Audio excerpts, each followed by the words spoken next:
Oh my gosh, how embarrassing. How embarrassing. We're not ready yet.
And everyone's living in our world. Everybody is living in our world. We are on YouTube right now, so don't cuss though. I will not do that.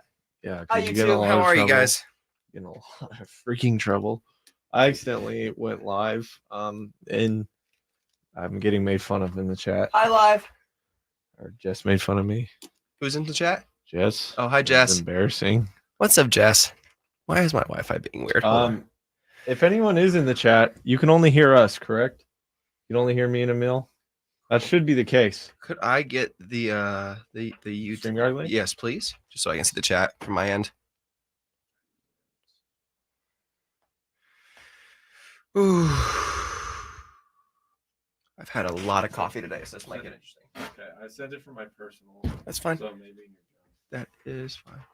I hope it's not in my junk. I sent it from my person. Yeah. Okay. I don't know. Whatever. Sorry, I was being stupid. Welcome to my life. All right. We got a rundown, dude. We're ready to go. We do. Let me get it up really quick. Just let me I had some questions for you. I have many questions to answer. I have many thoughts. Cool. I have many thoughts and many questions to answer. And I'm sure the YouTube chat does too. I'm sure they have many questions for both of us. Yeah, maybe this wasn't the best way. Oh, this is okay. Oh, cool. You did not go to spam, by the way. Oh, good. I went right to the direct. Good. So Thank God. that's how important Nate is to me. We're having a good time. Look, training camp day 8's going on right now. That's the reality. It's going on still. Training camp is right now? Yeah. This very moment? Yeah. Like they're at practice today? Yeah. Yeah, they had a weekend. Yeah. So they have a weekend. They're off on Monday and then back for the last 2 days of training camp, and then they're in season. So, Hey, Kales. Cool.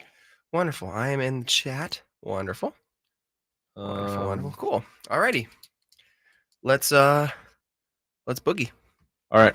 So, yeah, we'll just 3, 2.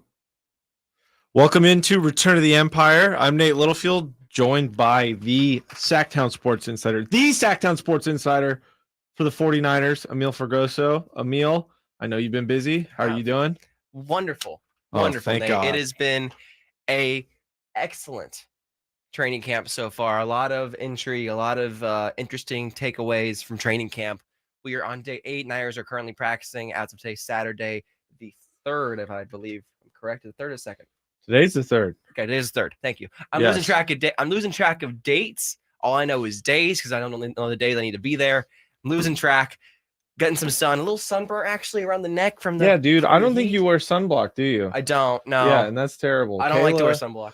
My girlfriend, esthetician, she would be very mad at you. I know you have like a darker hue of skin, but you still got to wear sunblock, man. I know. I'm bad. trying to get that tan up. I'm trying to get a little darker. I was a little bit pale during the summer, a little too indoorsy. You need that mineral sunblock, dude. I'm telling you, it's life changing. That sounds like I gotta hit up Kayla. It sounds like I gotta hit up Kayla for the plug. I can help you out with that. I guess something definitely gotta happen. Okay, so you've been going to training camp now. Yes.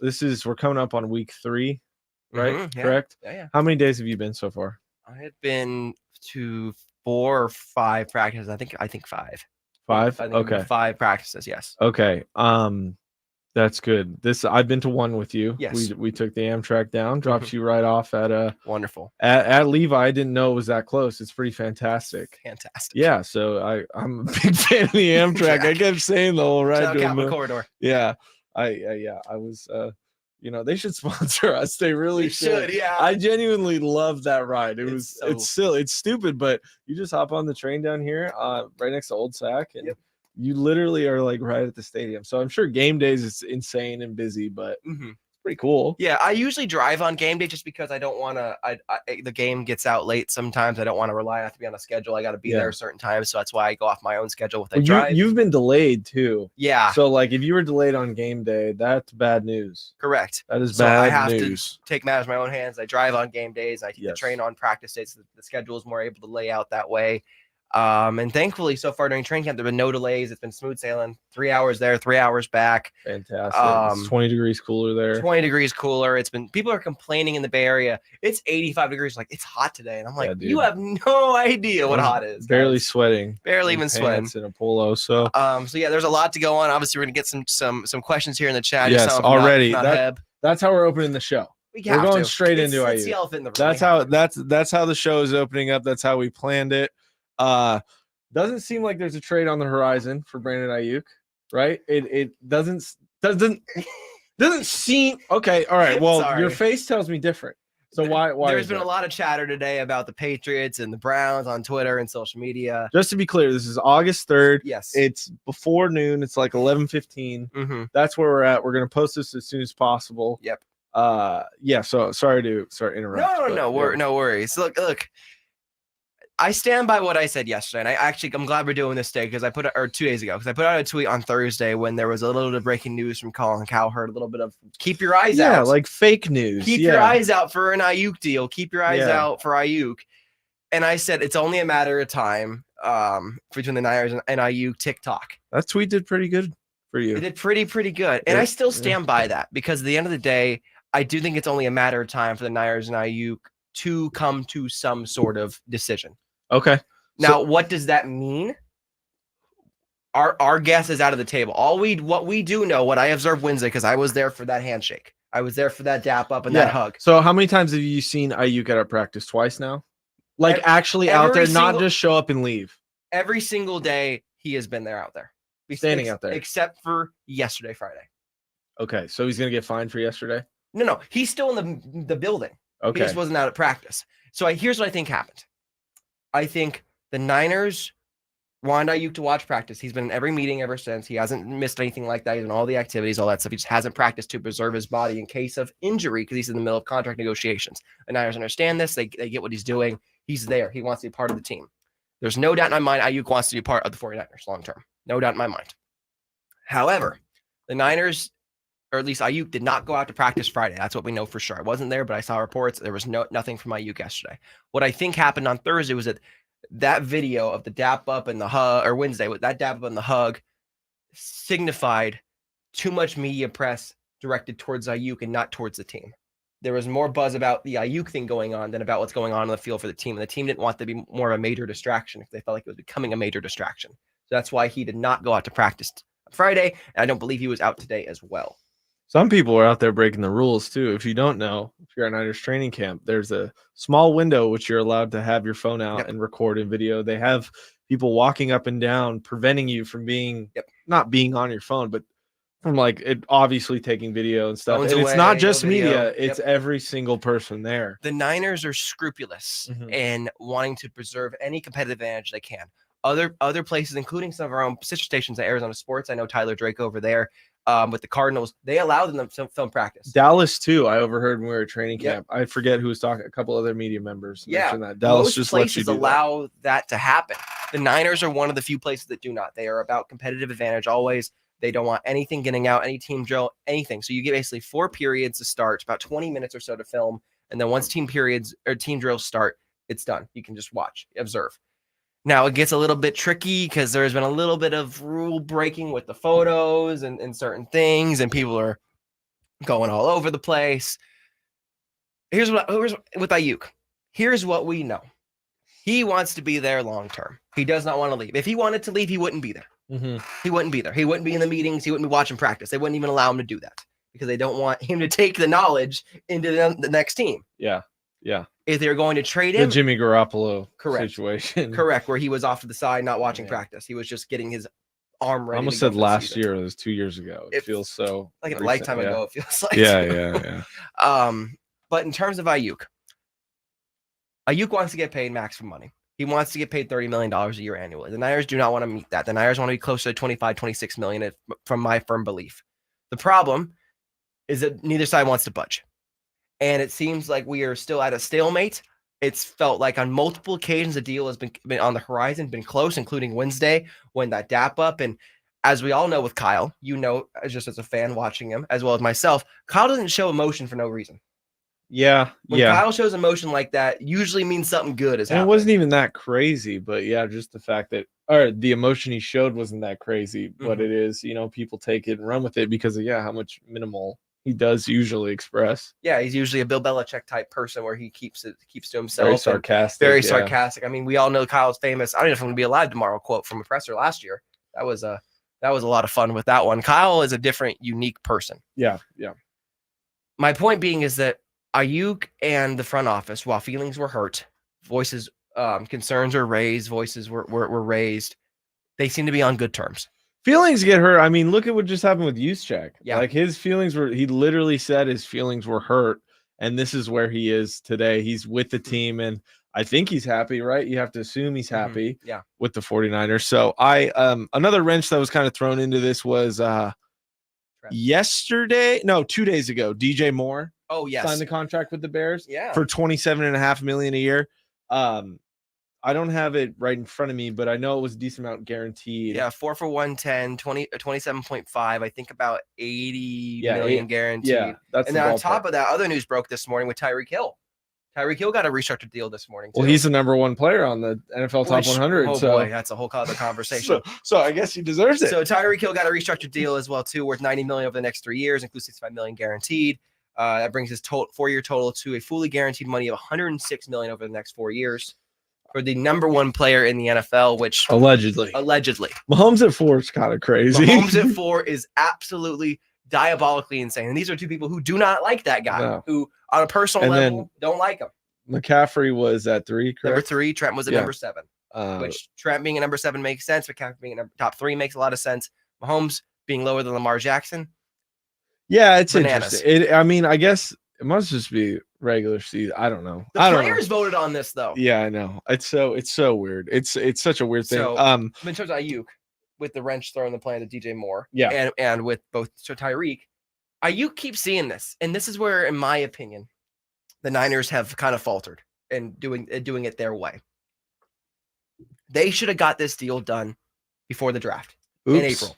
They should have, because they have allowed all the other teams to set the market for them, to dictate what a wide receiver should be paid, a premier one to be paid at the position. And that is how you get into trouble for the 49ers, and you are trying to save every dollar, because every single contract can equal the next contract and equal how to fit the cap, because the cap is only so big. Well, it keeps going up, and it has raised a bunch this year. They can only pay so many star players. Yeah, you just paid Nick Bosa. And half of the starting lineup. Half of the starting lineup is stars. You have 9 players in the top 100. It's crazy. 9. That's and crazy. Then 3 in the top 11. Yeah. And then 7 in the top 30. Yeah, crazy 7 players are in the top 30 of the NFL. The Niners have the embarrassment of riches. The problem is, can you pay everyone? One more thing when it comes to Aiyuk before we kind of get going on to the next topic here, just to keep this in mind. This was the official signing date. So not the announcement, not when the agreement was made, but when pen was hit to paper. Deebo Samuel signed August 1st. Nick Bosa signed September 8th. So Deebo, we've already crossed that threshold. We're already past that. We're not in the Bosa territory yet, which is, early mid-September. But keep that in mind. This is how they've operated for the last 2 years when signing their star players. Yep. So yeah, I mean, week 1. Yeah. And then you saw how much that affected both their years. I mean, I talk about this all the time on Styles and Watkins, our midday show, just like these late signings do not help your career. They do. No. They really, really don't. So we'll see what happens. Which I think is also one of the reasons why Aiyuk is holding in, not holding out, why he's there, because he doesn't want, once this deal does hit pen to paper, he doesn't want there to be any gap between going from being in off-season workout mode to training camp, getting ready for the season mode. That's why he's there, because he's mentally already locked in for the season. It's just his body is being rested currently while they negotiate a deal, which I think is really important, that he's already involved in contracts, or already involved in talks, already involved in meetings, already involved in all this stuff of wanting to look ahead to the Niners 2024 season, because he's planning to be on the Niners in 2024. Yeah. Well, with all this contract talk, there's another holdout that's, I wouldn't say going under the radar, but definitely not as dramatic and in everyone's face as the Aiyuk thing, and that's Trent Williams. Yeah. And I think some people were shocked when he decided to hold out, a few weeks ago. But the writing's been on the wall for a while with him, ever since he not unretired, but said he was going to retire, or like had a little left in the tank, and now he's like, no, I'm coming back. But he's like, I want more money. So now where are we at with Trent? Yeah, it's not that he wants. Well, he does want more money, absolutely. Yeah. Who doesn't want more money, obviously? Kyle Juszczyk. That's who doesn't want more money. Kyle Juszczyk doesn't want more money. Trent Williams has 3 years left in his deal. 20 million, 22, 25. The problem, there's no guaranteed money in any of those years. So Trent could play right now, get hurt, and then just be cut. And Yeah. there'd be no ramification whatsoever. He'd lose all this money, and then Trent would be like, well, I have to retire now. I'm 36, 37 with a major injury. Trent just wants guarantees. And not only that, he's watched the market get reset on his own spectrum. Penei Sewell, the top right tackle in Detroit, got the bag. Tristan Wirfs, one of the top left tackles, just got paid this week. Yep. A massive amount of money. Reset the market at 28.5, 29.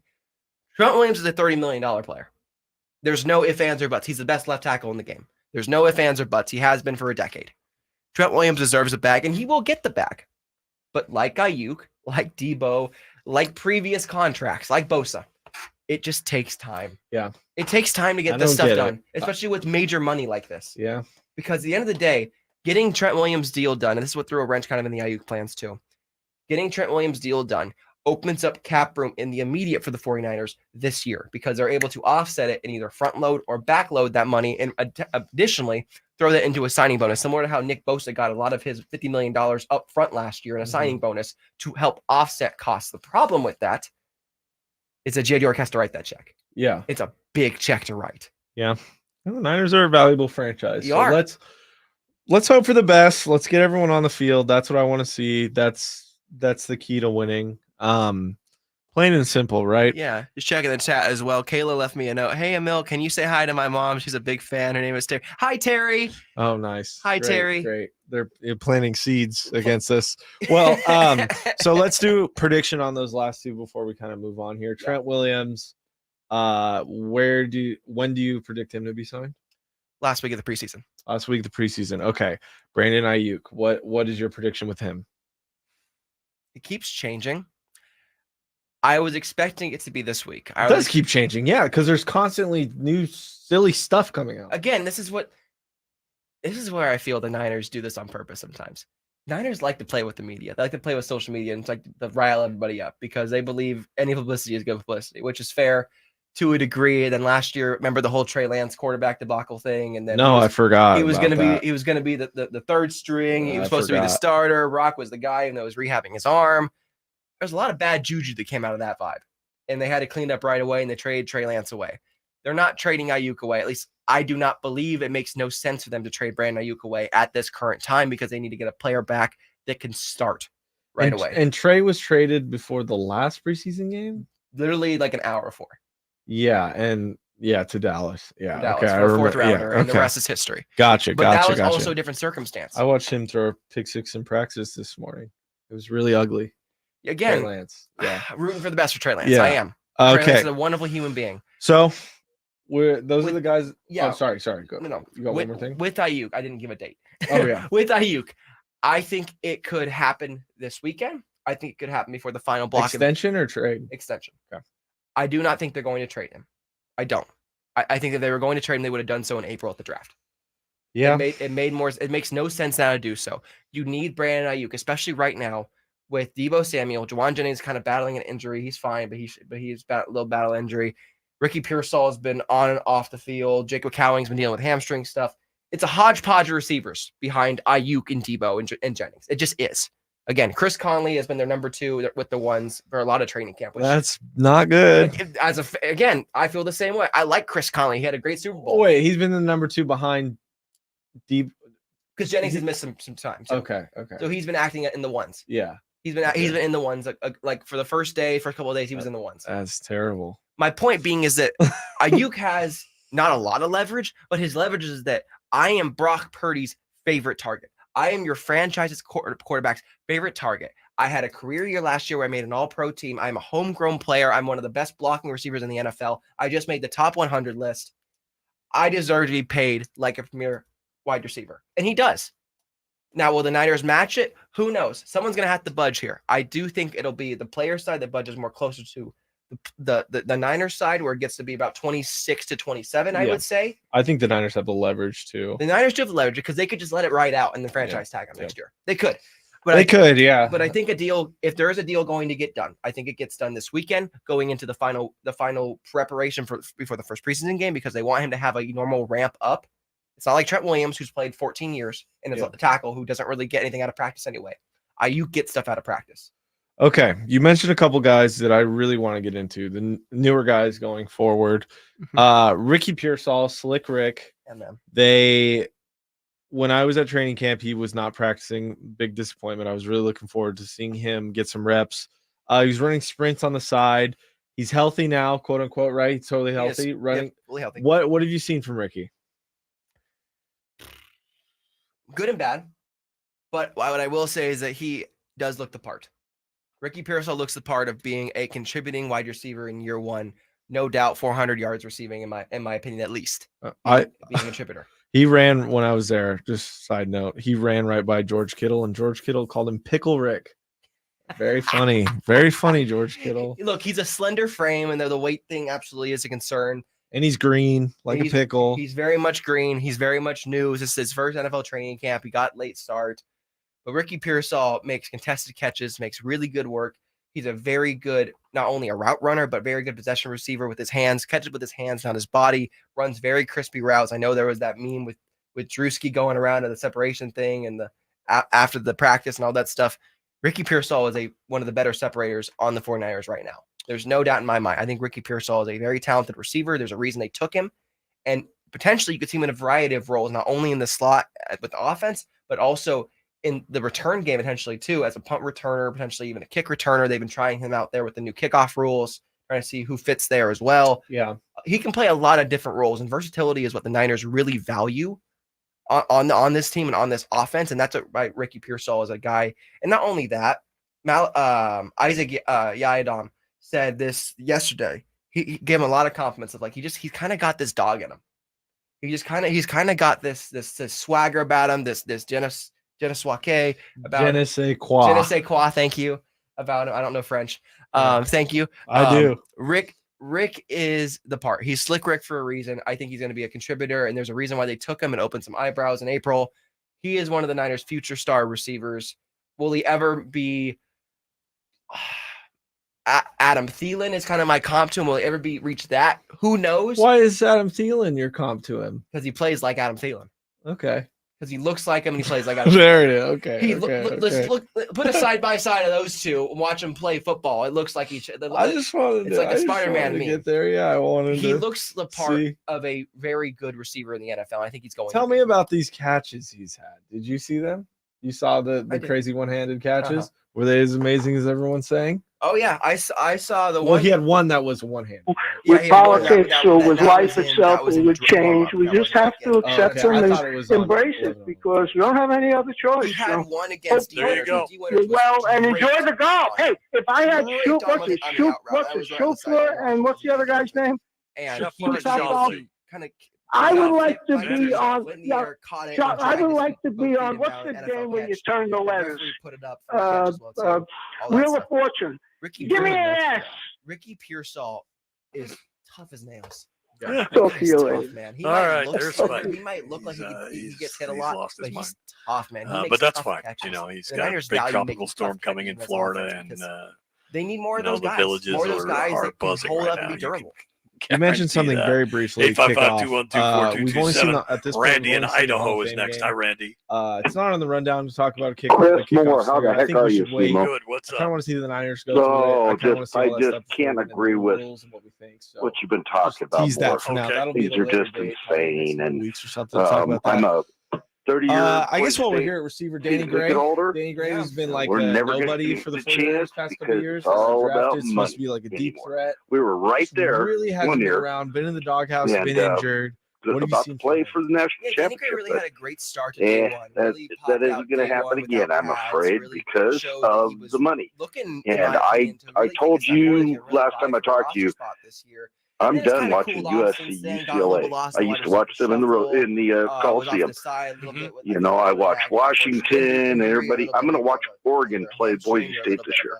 The rest of them, I'm done watching them. I won't watch anyone else. Danny Gray is a unless they're from the Mountain West. I hope Oregon State and Washington State want to hang around. I don't know. It's all about the money, you know. And that's what it's all about. It's all about the money. No, I know that, and we've known that, and it's been earlier in the century more subtle than it is now. And now it's just stamped out there and they're screaming it from the mountaintops. And people really, for the most part, they don't want to hear it. They don't want to take a stand like you are. They want to go on with their life the way it was, and they don't want to admit the change is real. Yeah, he could. That's what I'm saying. It's a possibility. Away from the enjoyment of the game of the NFL for most fans. If I'm being super they don't want to admit that because I don't think he stood out. They'd have to find something else to do with their time, like you will when you're not watching USC, UCLA at the Coliseum. You're going to be doing something else now, and that they don't want to find that thing. What's the kid? They're not looking to find that thing. The number one recruit's name? Brandon. No, I was. How much money do you think they're going to be paying him? Can you guys hear us now? I just want to make sure you guys can hear us. I don't know, but I know that millions. Yeah, but the next team will pay him more. The show like this. I can tell you that after his freshman year, whichever team he'll 2 years needs him, and go to the NFL is my guess. But no, he won't stay in one school. Good. No, he won't stay one school 3 years. No, 2 years. I'm saying. Not even 2. He's not staying 2. Much. They can't pay him. I'm sorry. We were getting CBS. That's what was going on. Okay. We were getting. Thank that you just guys. popped on. Sorry. All right, we'll come back right. That's why we can. There we go. Yeah, half the volume. There we go. Yeah, okay. Sorry Thank about you guys. Thank you. Yeah, we're back. That is a board operator error. Yep. Next thing I want to ask you about, Emil. Yep. Danny Gray. We'll move on from that. Hopefully we'll see him in the preseason. Mm-hmm. The guy who I've probably been the most excited about, who the Niners drafted, Dominic Pooney. Yes. And that's the correct pronunciation. Yes. Okay. This dude will be a guard on the 49ers. Do you think he'll be starting by week 1? I don't know if he'll be the starter week 1 because there is another guy there they like in John Feliciano, who's more of a veteran. They like that right guard spot because of just his veteran experience. But I put it out there and I stand by this. Dominic Pooney will be the team's starting right guard sooner than we think. Do you think Feliciano should play center and take over for Brendel? No, Brendel's locked in. Okay. All right. Chris Forrester really likes Jake Brendel. He's been a Pro Bowl alternate the last 2 years. Jake Brendel, very much under the radar, been held up very, very well for them.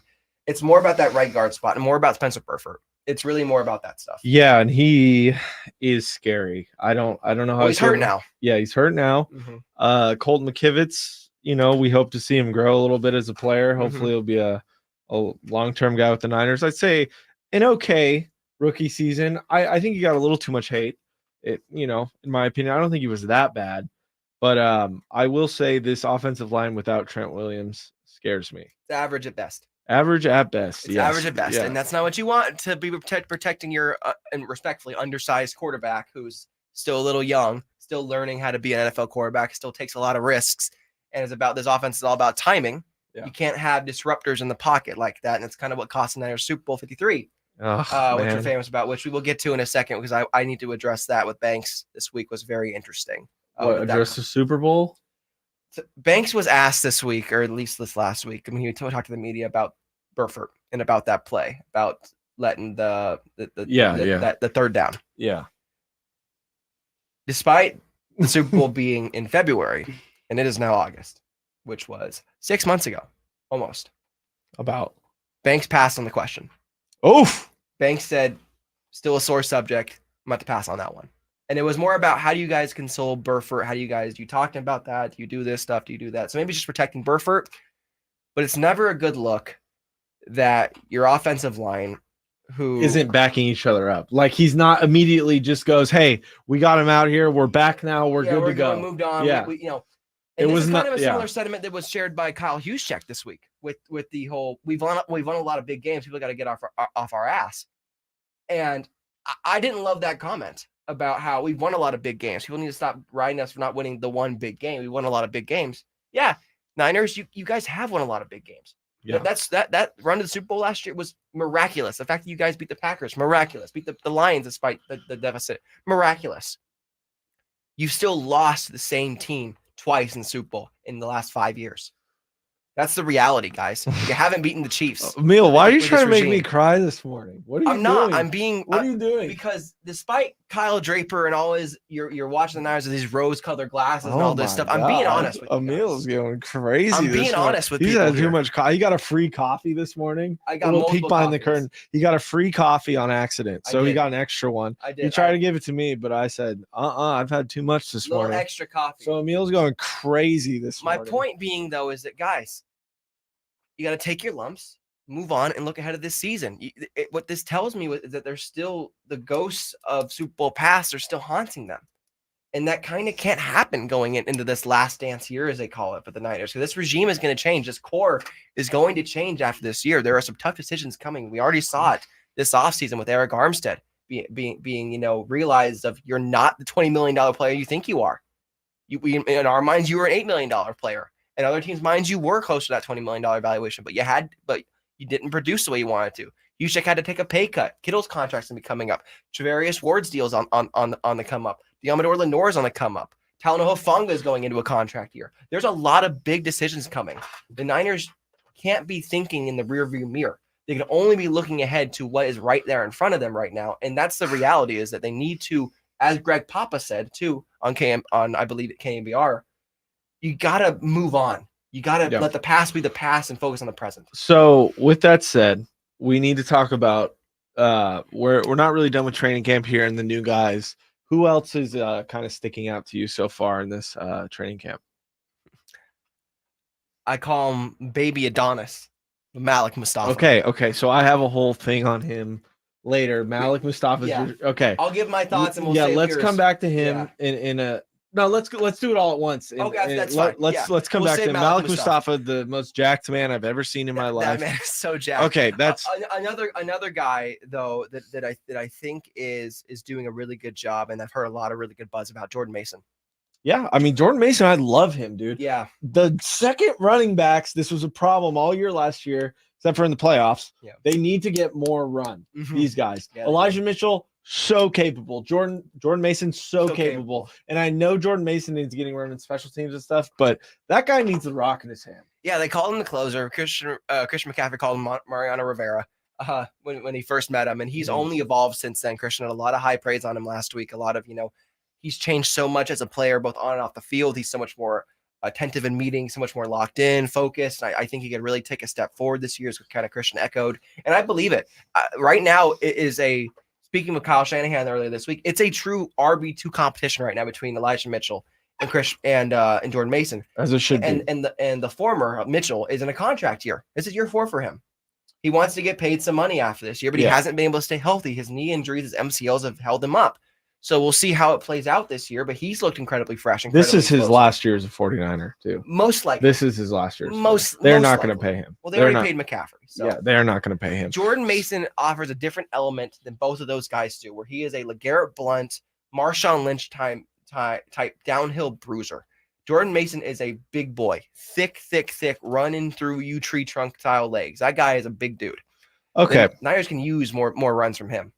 The next thing I want to ask you, something that really stuck out to me when I was at training camp with you, was the quarterback situation, and that being Tanner Mordecai, who I'm not going to lie, was just unfamiliar with, like completely, which is, he's an unknown. It's okay. And then you had the pastronaut, Josh Dobbs, who's been pretty horrible from what I can understand. That's so mean. And I will say that now, I may sound like a hypocrite here in a few minutes because I have something to get off my chest about training camp and practice.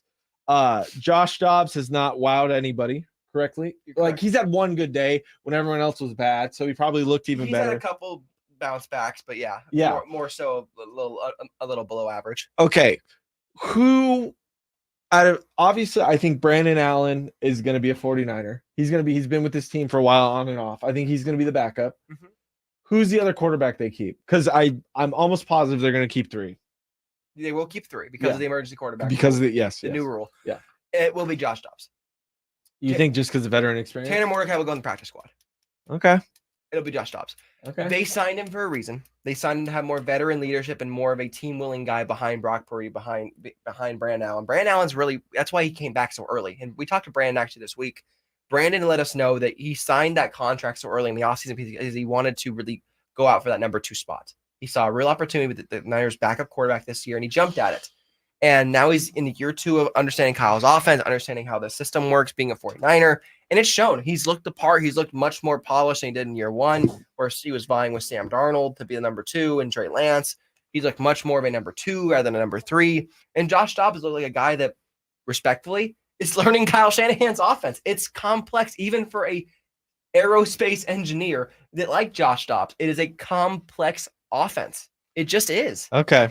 So you're thinking Dobbs. You're thinking Dobbs at the 3. Yeah, Mordecai would be a practice squatter. I think. I don't believe Mordecai has really wowed anyone. While Josh Dobbs hasn't wowed anyone much either. He's been a more consistent presence and more of a team leader, I'd say. Okay, I got a couple more things here. We're gonna skip over a few things on our little rundown just because we're kind of going over time. Let's talk about Malik now. Defensive back. The man looks like a middle linebacker. I wrote down, where will he play? He just seems too big to be a safety or to be like in the future. And speaking of safety, I will ask you about Hufanga, but I think we can do that later into the preseason, kind of get into that, him trying to come back week 1. But Malik Mustafa, just tell me about him. Just tell me what are your thoughts and where do you think we'll see him in the Niners, or his role with the Niners? I very much think Malik Mustafa is vying for a starting spot. Very, very much. He's with those abs, he should be. Look, it's not even about the physique, because he's literally built like Adonis. It's crazy. That guy is a freaking workout warrior. You're in shape when the abs are bulging out, like just like bulging. Like he is so in shape. That guy with the crop top going. Yeah, he looks like Logan in Deadpool and Wolverine. He literally does. I don't want to spoil the movie if you haven't seen it, or if you don't care or whatever. He is such a jack. But you know what's even more impressive? Is his athleticism to go along with being so in shape. He's such an athletic figure. And not only that, he's an intelligent player. The interception that he had, or the first pick of the training camp was belonged to Malik Mustafa. And it got a lot of buzz because of what he did and how he tracked that ball. He went from one side of the coverage, I believe it was cover 2, one side of the coverage on one side of the field, and was able to deceive Purdy enough Dobbs enough to throw that ball back over. And then it wasn't a great thrown ball. It was a little underthrown. But he saw it, read it, was on this side of the field, and then sprinted full speed and went up and snagged it like it was nothing.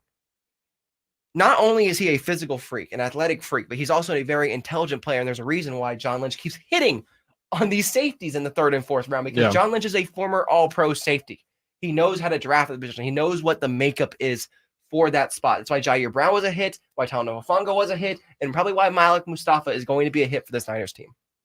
All right. I'm excited. And he's a 4th round pick, so that means he's probably going to be a Hall of Famer, all-pro Niners guy, right? Shanahan, 4th round pick. That's how that works. The Niners love to find these just hidden gems. And Malik Mustafa, when they took him, I was over the moon because it was a great pick.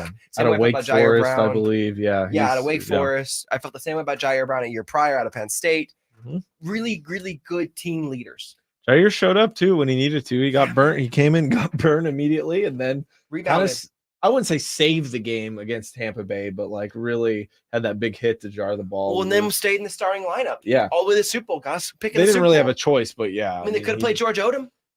Sure. They could have. Yeah, I just don't. They could have played the veteran instead of the rookie. It's a big deal for this 49ers team to trust a rookie to start for you. And yes, Deshaun Gibson was back there guiding him as well too, but it's a big ask to ask a rookie who's green as can be to go into a Super Bowl and perform. And if you haven't spoken with Jair Brown, love him. My one-on-one is my favorite interviews I've ever had with him was with Jair Brown. 8 minutes of just uninterrupted talking with him at the Super Bowl. So much fun. Just a humble kid. All right. Last thing, man, unless there's anything else you want to touch on that's eating at you? Eating at me, no. Okay. No. This has been eating at me.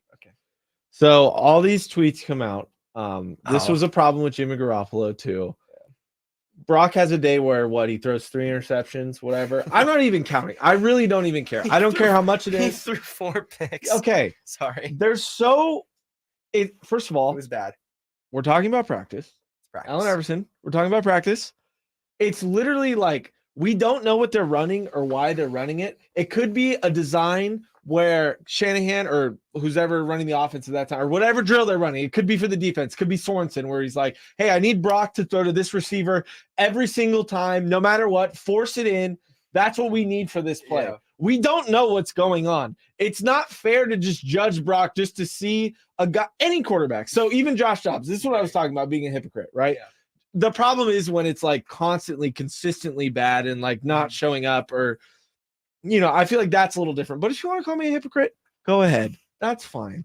I don't care. It's just frustrating when we've seen a guy on the field, Brock Purdy, take over games, play super well, be super confident, and now he has like a rough day or two at training camp where we don't even know what the situation is that caused that, and people are just on him. And that's fine. Like, there's so many haters, I hate talking like that. There's so many people that just like, don't think Brock Purdy's good, I guess is how I should put it. Don't think Brock Purdy's a good quarterback, think he's only good because of the players around him. So I think people jump to that. And then there's the opposite side too, where there's fans that are like, oh, look at that. Brock threw a 40-yard touchdown in the air. So he's obviously the best quarterback in football. And it's like, all right, chill. There's a middle ground somewhere, and it's leaning towards Brock being very good, in my opinion. It's leaning towards Brock Purdy being a top 10 quarterback in the NFL, which is what he is. He's a top 10 quarterback in the NFL. He's not top 5. He's not top 3. He's top 10. Yes. All I'm trying to say is taking that much from such a stupid little thing in training camp doesn't matter. There was what I mentioned with Jimmy Garoppolo. There was a day, I think, where he threw 4 or 5 picks in training camp. Oh, yeah. That's all anyone talked about for several months. The famous practice, yeah. Yeah, and it's just, who cares? Like, yeah. It's one thing if you're fumbling the ball or because, like, that's never designed. Yeah, not protecting it, or just, like, I don't know, making careless. We don't know the plays they're running. We don't know the decisions they're making or why they're making them in practice. We don't even know why they're doing it on the field. We really don't know. We don't know. And there's a reason for that. That's all. I'm just saying, chill on training camp storylines. It's just the NFL's so concentrated. Any little like bit you can get, people go crazy for, because it's such a great product. Oh yeah. As I sound like a shill for Roger Goodell, which I'm not. Especially with Niners Twitter, because Niners Twitter gets very toxic. Yeah. So that's all I have to say. That's all I have to say. I give that rant an 8 out of 10. I don't know what you guys think. There'll be a 10. There'll be a 10. I have an 8 out of 10. Yeah. Now I provide the context. Yeah. Because you mentioned the picks. You mentioned the day where he threw 4 picks. It could have been 6. Fred Warner dropped 2. Oh. I'll just say that. Well, he could have thrown several more picks too in the playoffs that were dropped. Before that, it was Brock Purdy's best day of training camp. He threw back-to-back 60-yard touchdown bombs. He was 7 for 7 to start the scrimmage period. He was on fire. And then it was Pick City. My point being, and Brock said it this week, training camp is about experimentation for the Niners. They are trying to figure out what works and what doesn't. What new we can add to this offense, it doesn't. Brock is trying to figure out timing, trying to figure out, can I throw it in this hitch? Can I throw it in this spot of the route? Can I throw it in this place? Can I throw it with Fred at this spot, with Devondre at this spot? Brock has been on air and explained this week. Training camp is about trying new things. That's what I'm saying. Brock Purdy threw 11 picks last year. While we're still rehabbing his arm, by the way, I'll just say that. Threw 11 picks in training camp last year. Threw 11 picks in the regular season last year. He also led the team and is now the franchise record holder for single season passing yards. To be fair, there's 17 games. Well, he only played in 16. So he did. He only played in 16. Brock Purdy is a elite quarterback in the NFL. And I stand by that, not only because of his talent on the field, because of his mental wherewithal and his IQ of how to lead a team. And that's been one of the biggest takeaways so far this year, is that it really feels like it's Brock Purdy's team now. Dang. That's quite the statement, because I don't even know if I would say Brock Purdy is an elite quarterback. You wouldn't say top 10 quarterback is elite? I don't think top 10 is elite. Okay. That's the upper echelon. I definitely think he's a top 10. I think he's a fifth best. Jed York has already said it. They are going to have to pay Brock Purdy the back. Yeah. And they said that's a good problem to have, because they believe they know Brock Purdy is the guy both on franchise guy and off the field. Yeah. And the fact that not even the fact that he was the last pick in the draft, Mr. Irrelevant. Brock Purdy is a outstanding quarterback. He was the 28th best player on the NFL Top 100, voted on by other players. So while fans and, as you said, haters can hate on Brock all they want and talk about the interceptions and talk about all this stuff, his own peers across the NFL believe that Brock freaking Purdy, BCB, is the real freaking deal. Well, Amil, I think that's where we ended today. I think it is. We got preseason coming up. We'll be back after that, after week 1 of preseason. Yep. Didn't really preview it. There's not much to preview. I think there's more with preseason. It's more about talking about after. I don't think we're going to see Brock at all week 1. Maybe a drive. Week 1 of the preseason? Yeah. Maybe a drive. More so week 3. More so the final week against the Raiders. I'm fine without seeing him. So I'm totally fine without seeing him on the preseason. Titans on the road. Then the Niners go after that. They go to New Orleans? They're playing New Orleans here, but they're having joint practice in Irvine with the Saints for the whole week. So they will not be in town. They'll come back for that game at Levi's, the only game of the preseason at Levi's, and then they play the Raiders that Friday, the 23rd, I believe. Okay. And then a week off, and then we're back. Monday Night Football, Jets, Niners, which, by the way, before we get off the air, got to shout out Frank Gore. Hall of Fame induction, week 1 against the Jets. Team that took him after he left the Niners. So that'll be very interesting. Really cool. Shout out to Frank Gore, now an executive with the Niners. Really happy that Patrick Willis is getting honored in Canton today, and Frank Willis is getting honored. Frank Gore. Frank Willis. That's the best 49er of all time. Frank Gore is getting honored by the Niners. Ronnie Montana. Steve Rice. Steve Rice, love it. So that's where we're at. Shout out to Frank Gore. Shout out to Patrick Willis today. Hall of Fame players in their own right. One of the best Niners of all time for both of them. Shout out to them, and we'll be back with more. Very, very soon. All right, guys. Thanks for listening. Return of the Empire. I'm Nate Littlefield with the San Francisco 49er insider, Amil Fergoso. See you on the flip. I like it. Okay, bye, YouTube. Bye, YouTube.